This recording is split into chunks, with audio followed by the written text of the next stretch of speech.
بسم اللہ الرحمن الرحیم۔ یہ سوال ہے کہ قبر کی طرف منہ کر کے نماز پڑھنا۔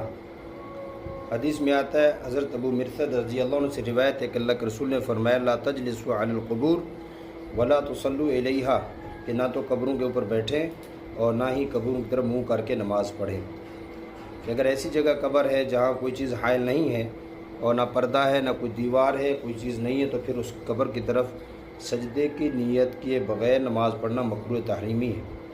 سجدے کی نیت سے تو جائز ہی نہیں ہے۔ اور اگر کوئی چیز حائل ہے تو اگر پوری دیوار بنی ہوئی ہے، اس کی دوسری طرف قبرستان ہے یا قبر ہے، پھر تو کوئی حرج نہیں ہے۔ لیکن اگر ایسی جگہ ہے جہاں تھوڑا سا پردہ ہے، لیکن لوگوں کو یہ شبہ لگے گا کہ جو ہے اس طرف منہ کر کے پڑھ رہے ہیں، تو کیا یہ اس کی گنجائش ہے، تو ایسی چیز سے بچنا چاہیے کہ اور نہ ہی قبروں کی بے ادبی کرنی چاہیے۔ مال مویشی چھوڑتے ہیں، اس کو تو سخت حرام کہا ہے لوگوں نے، علماء نے، اور بعض لوگ ان کے اوپر پاؤں رکھتے ہیں، نہ بیٹھنا چاہیے۔